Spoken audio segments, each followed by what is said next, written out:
A continuación, Nuevo Poder.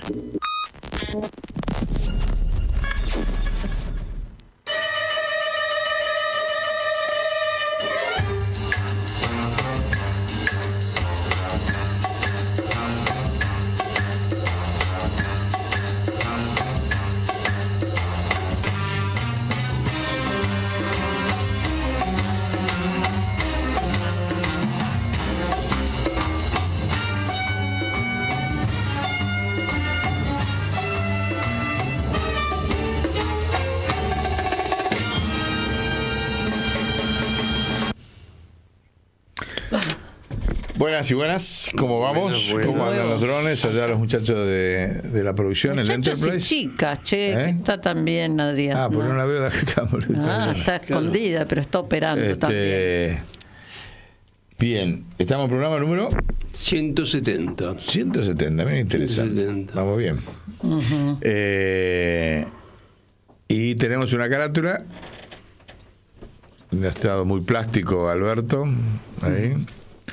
Que este es un programa que originó una pregunta de un oyente y solamente vamos a responderle esa pregunta. Va a ser un programa corto, pero respondiéndosela por una pregunta muy bien planteada, muy inteligente, a raíz de un programa nuestro anterior, donde la pregunta yo le contesté, le dije, miren, la verdad que es muy extenso contestarle su pregunta. No se puede hacer en 4 líneas en una respuesta en el telefonito.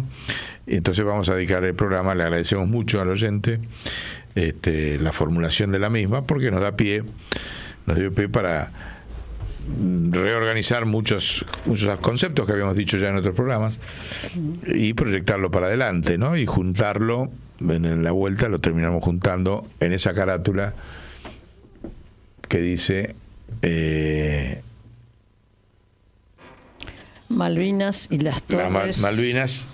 De Malvinas a las Torres, acciones de bandera falsa, ¿no? Malvinas y las Torres, 2 acciones de bandera falsa.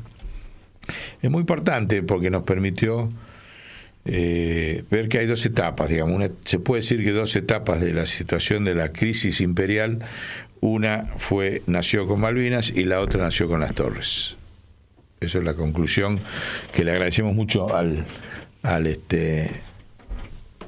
oyente que nos llevó a buscar esa síntesis, ¿no? La pregunta que hizo el oyente fue: ¿en qué nos basábamos nosotros para afirmar lo que afirmamos en el programa? No me acuerdo qué número era, 167 y demás, donde afirmábamos que el que poníamos que Milei va a terminar como Galtieri, o sea, cuando el poder internacional termine de usarlo, lo tira y demás. Y en ese programa nosotros afirmamos, y en base a las documentaciones que vamos a dar hoy, que la OTAN impulsó, los hizo entrar a la dictadura genocida, a que tomen las Malvinas a sabiendas de que iban a ser derrotados, y esa derrota en las Malvinas consolidaba el eje de poder que se organizó, que se estaba estructurando ahí, que era Reagan-Thatcher, un poder financiero internacional que tuvo una hegemonía a partir de Malvinas durante 20 años, hasta que cuando se empezó a caer ese poder surgido de Malvinas, tuvieron que hacer el atentado de bandera falsa del atentado de las Torres. La pregunta era esa: ¿dónde están las pruebas? ¿Cómo se puede probar que existió esa trampa, ese engaño en el cual entró la dictadura? Bueno, en primer lugar, las fuentes principales, uno puede vamos a tomar fuentes oficiales y fuentes que no sean de digamos, nacionalistas de izquierda, revolucionarias, sino fuentes del sistema. Las fuentes del sistema reconocen de que existió esa situación. Ahí tenemos, lo primero es el informe Rattenbach, que por ahí lo tenemos, Así que le respondemos a este oyente y a todo el pueblo argentino que hay que tenerlo presente, está olvidado. El informe Rattenbach fue un informe del propio ejército interno que se hizo evaluando la guerra, digamos, la guerra de Malvinas. Un informe lapidario que termina con que se tendría que haber aplicado el código militar en una serie de casos y practicado fusilamientos, que no se practicó en ningún caso. Pero más allá de eso, vinculado a la respuesta de este informe de las Fuerzas Armadas sobre su propia actuación, uno de los conceptos centrales que critican es que resulta tremendamente increíble y sospechoso que las Fuerzas Armadas hayan tomado la decisión de ir a las Malvinas sin tener en cuenta los compromisos legales que tiene Estados Unidos con Inglaterra. ¿Sí? O sea, hay compromisos legales, los desarrolla ahí. O sea, no pueden entender de que una Fuerza Armada no tenga noción, antes de tomar una decisión de atacar con todo derecho, no estamos discutiendo los derechos que tenemos sobre la soberanía de las Malvinas, desde luego, por la vía militar, la recuperación, sin considerar qué aliado estratégico tiene ese señor que voy a atacar. El informe Rattenbach desarrolla claramente que los compromisos de Estados Unidos con Inglaterra están por arriba de cualquier tipo de otra consideración y de otro tipo de especulación, ni de conversación, ni de compromiso que pueda haber asumido Estados Unidos con la dictadura militar.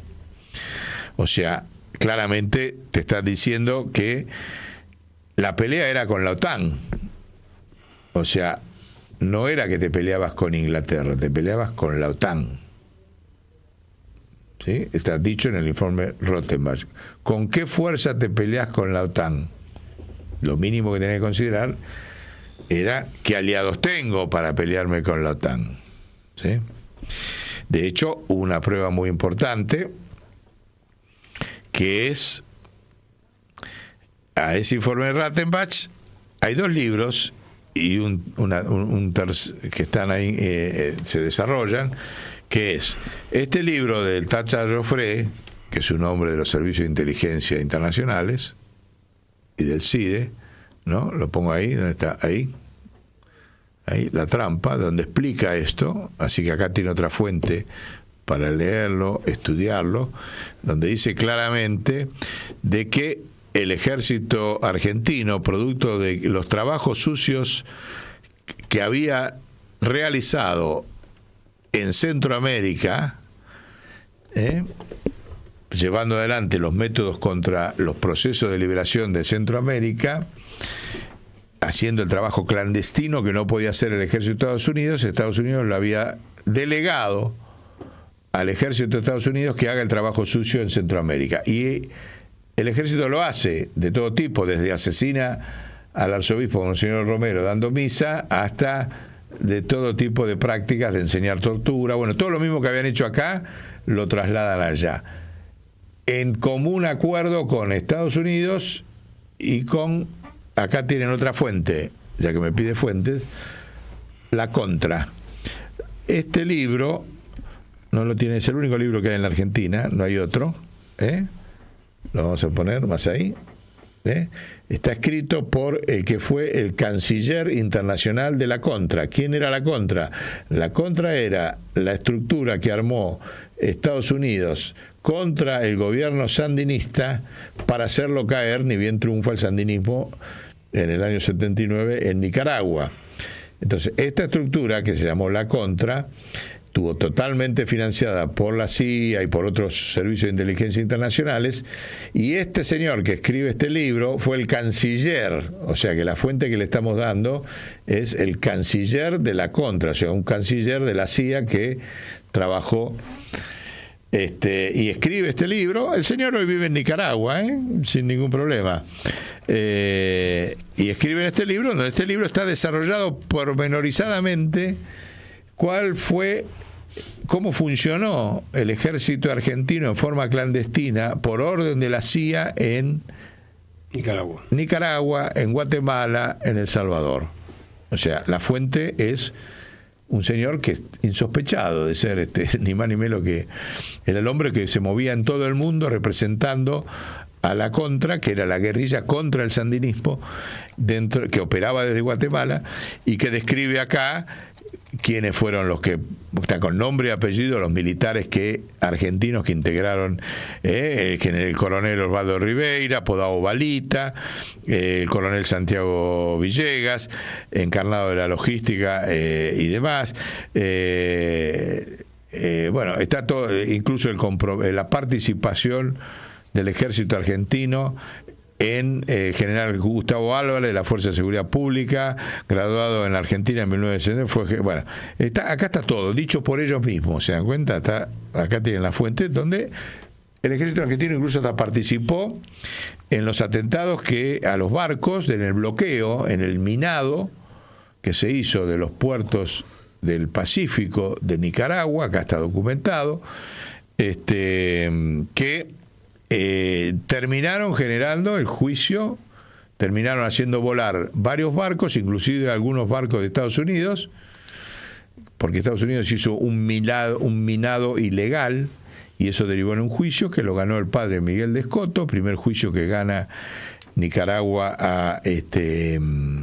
a Estados Unidos y que gana un pueblo en la Corte Penal Internacional. Incluso le ponen un monto indemnizatorio que hoy asciende a $500 millones que nunca pagó Estados Unidos, o sea que le sigue debiendo esa plata a Nicaragua. Y los argentinos participaron en el minado de los puertos con sus buzos tácticos, está descrito acá. Toda esa serie de compromisos con el conflicto y con las luchas de liberación en Centroamérica, el ejército argentino pensó que Occidente se lo iba a reconocer y que ante la crisis de legitimidad que tenía la dictadura por los desaparecidos, por el problema de la deuda, por toda la crisis final, podía dar un salto al vacío con apoyo de Estados Unidos para hacer un desembarco, provocar una serie de acciones de bandera falsa que obligaran a Inglaterra a negociar, porque Estados Unidos le guiñó el ojo, está en estos documentos, está en el libro de Joffre, está en el informe Rattenberg, le guiñó el ojo.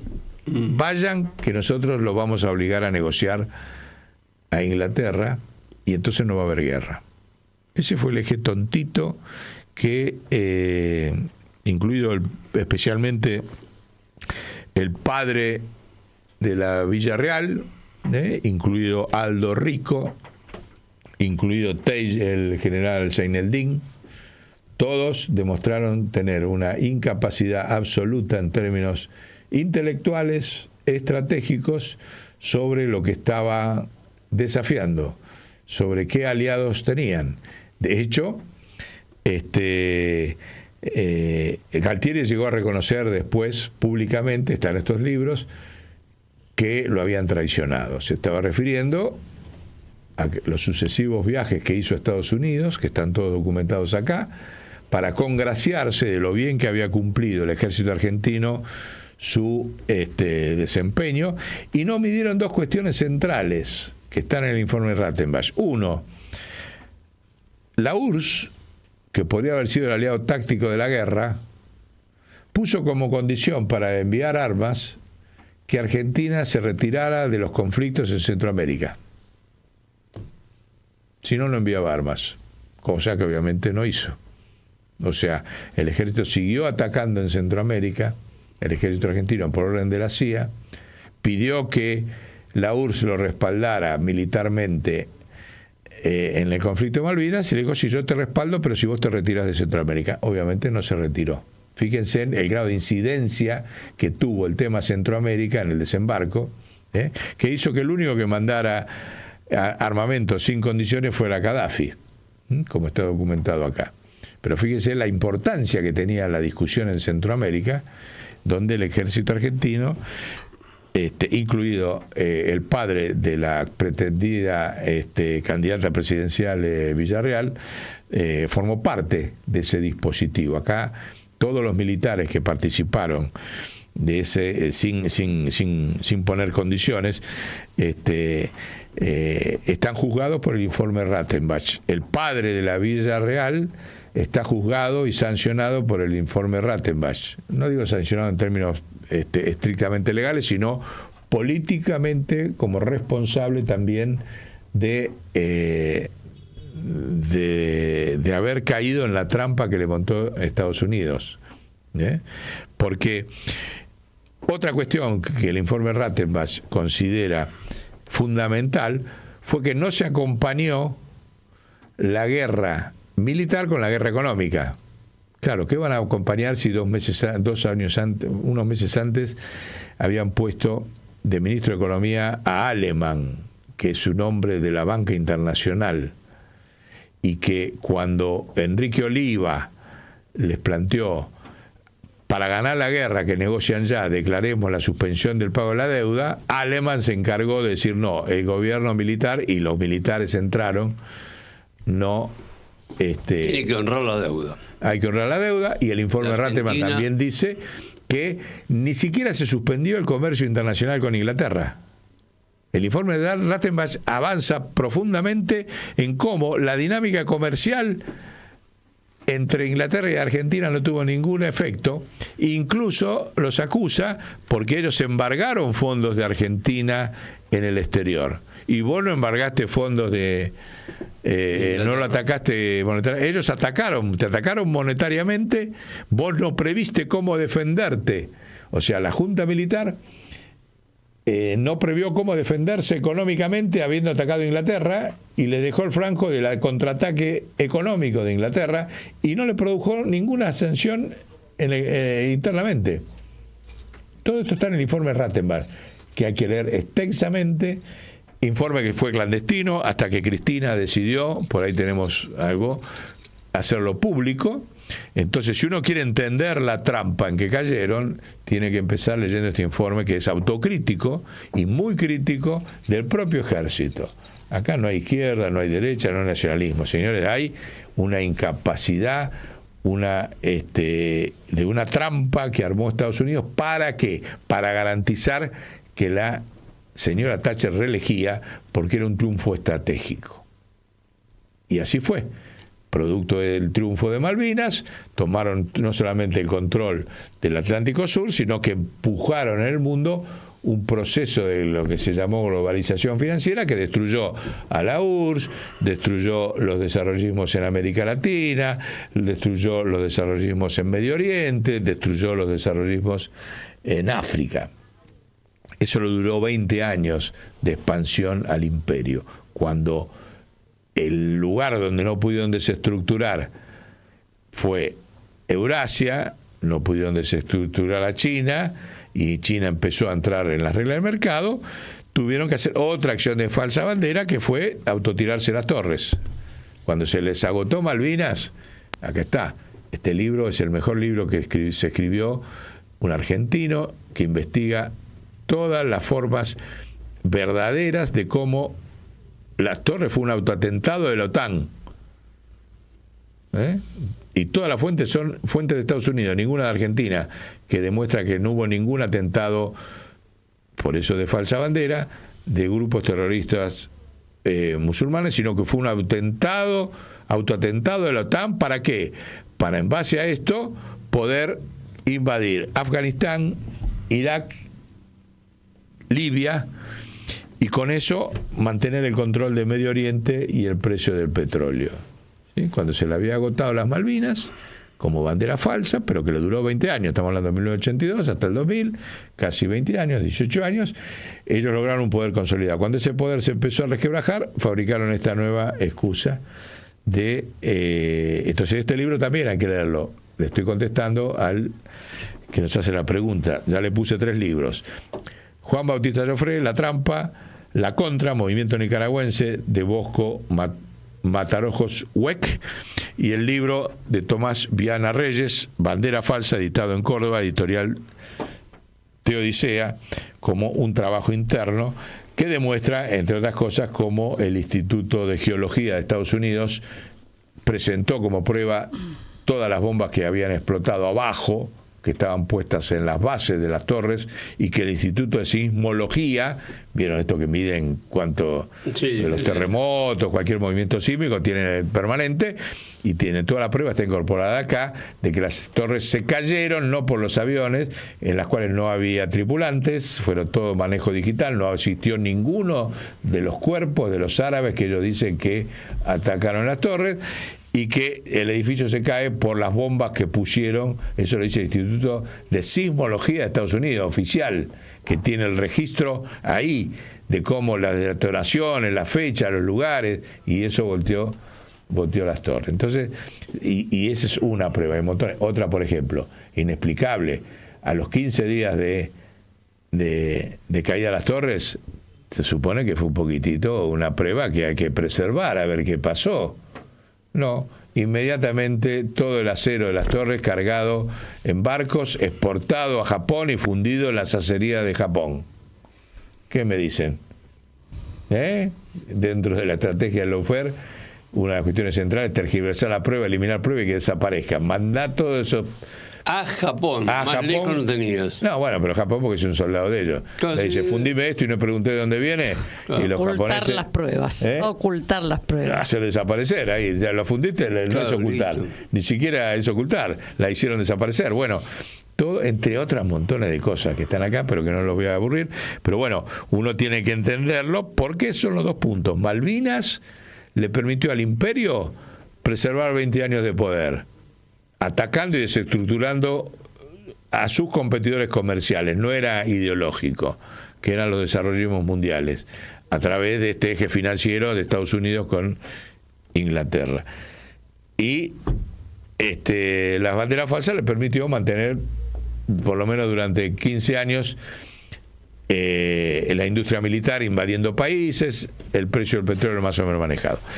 Entonces, estas fuentes explican, obligan, ya le digo, informe Rattenbach, los libros de la Contra oficiales, los libros del CIDE, donde reconocen que Galtieri tenía la venia de Estados Unidos para invadir, los libros de bandera falsa, y hay que entender la doctrina central del funcionamiento de la OTAN, que hay que estudiarla, se lo digo al amable oyente, que es la doctrina de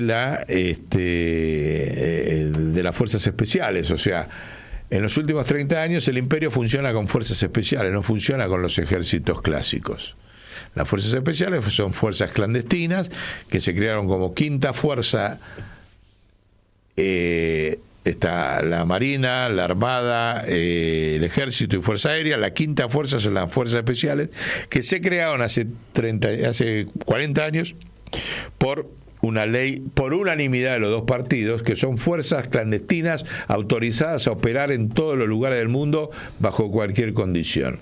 Esa fuerza hoy es la fuerza hegemónica que maneja la fuerza militar del imperio. Ya no son los aviones, el ejército, la guardia de infantería, eso es de otra época, era cuando... Ahora es todo a través... Y esas acciones, la doctrina que manejan es la estrategia de la bandera falsa.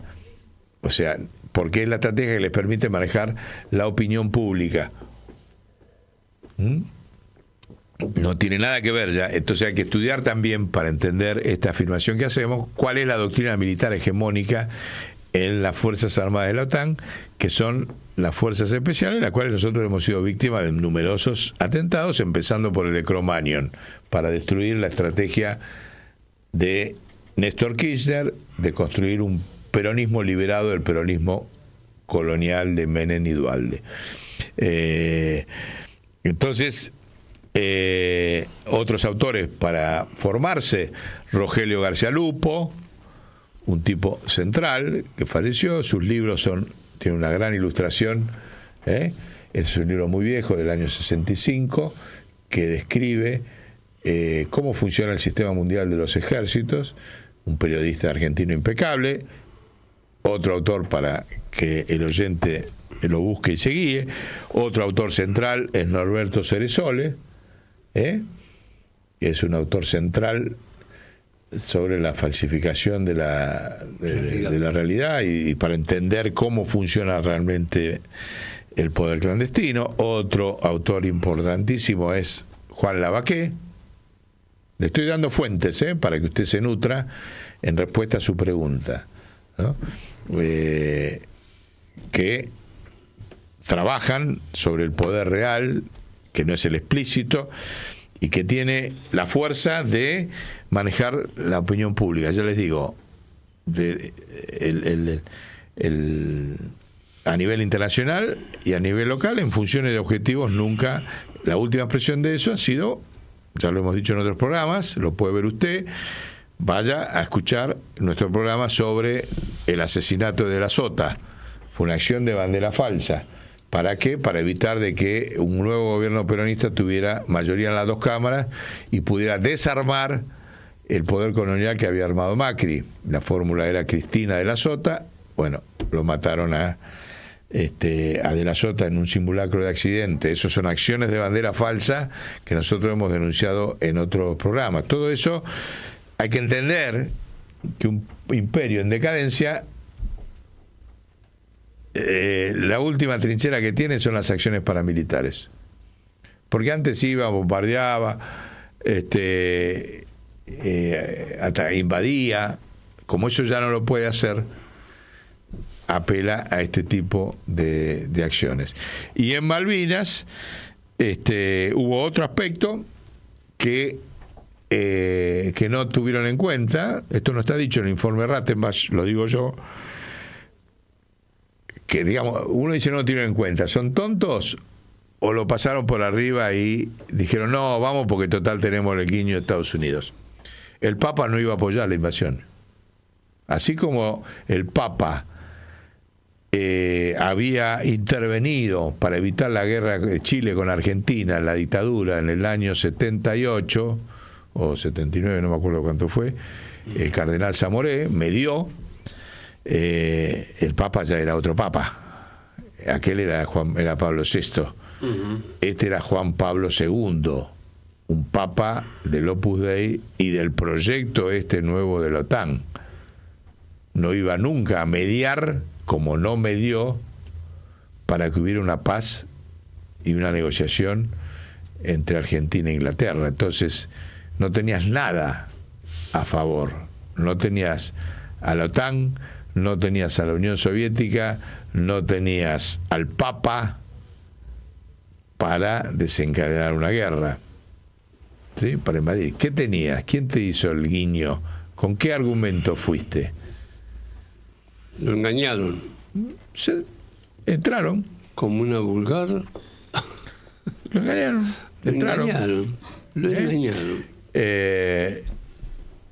Es una simple interpretación de la realidad de los hechos, documentado en esta serie de libros, que ya les digo, ninguno es un revolucionario, algunos se puede estar un poquito más cerca, García Lupo, el resto son todos hombres del sistema, donde los datos objetivos demuestran que no había una mínima racionalidad ni viabilidad de guerra. Pero aparte,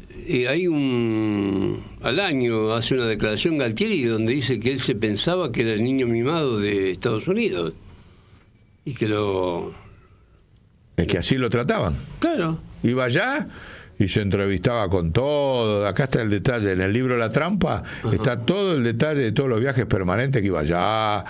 Todo el mundo le ponía a la espalda. Claro, porque el tipo había hecho, es más, quería enviar tropas al Sinaí, quería meterse en el conflicto. Era tal el delirio de haber cumplido con el occidente occidental y cristiano que se estudió que el ejército argentino enviara tropas al Sinaí. Ni en esto es nuevo. Ni en esto es nuevo. Me refiero a Milei. Dicen que compró 100 tanques para entrar en el 100 tanques que chatarra, para entrar en el conflicto Rusia-Ucrania. Mira, no sabía ese dato. Según sí, estamos al borde de meternos en un lío espantoso. Entonces ahí tratamos con esta fuente de darle la explicación de los datos, en base a qué nos basamos. Desde luego está el tema del hundimiento del Belgrano, que fue una cosa inexplicable, imprevisible. ¿Qué hizo la Armada después del hundimiento del Belgrano?